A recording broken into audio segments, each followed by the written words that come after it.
It's the weapon that helped win the Civil War, the gun that fired Lincoln's famous valedictory and the namesake of today's powerful Vulcan cannons.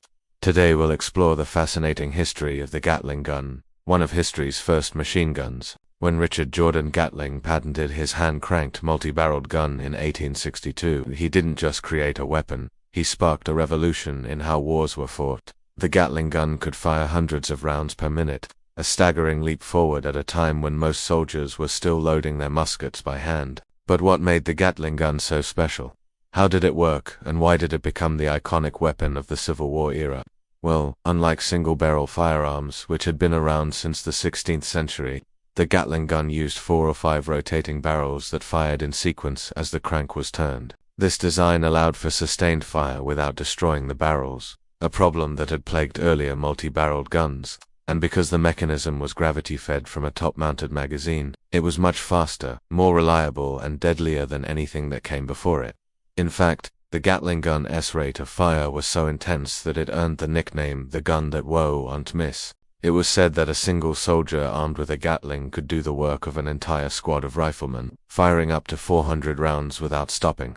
No wonder it became the weapon of choice for both sides in the Civil War. But the irony is that Gatling himself didn't set out to create a more lethal weapon. In fact, he claimed that his invention was meant to reduce the size of armies and save lives by making each soldier more effective.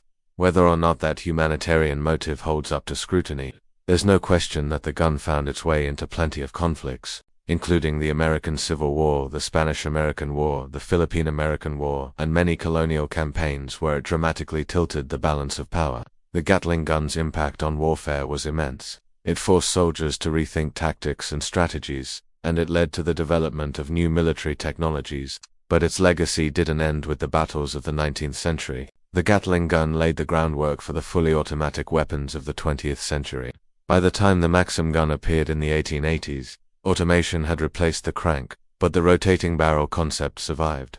Today's M61 Vulcan cannon, mounted on fighter jets, is essentially a modern Gatling. From the battlefields of the Civil War to the skies of modern warfare, the Gatling design remains a symbol of mechanical ingenuity and a turning point in the history of armed conflict. So next time you hear the term Gatling, you'll know that it represents more than just a type of firearm. It's a testament to the relentless march of technological advancement and its impact on our world. Well, that's it for this episode. If you enjoyed this quick dive into the history of the Gatling gun, I've got good news for you. This is just the beginning.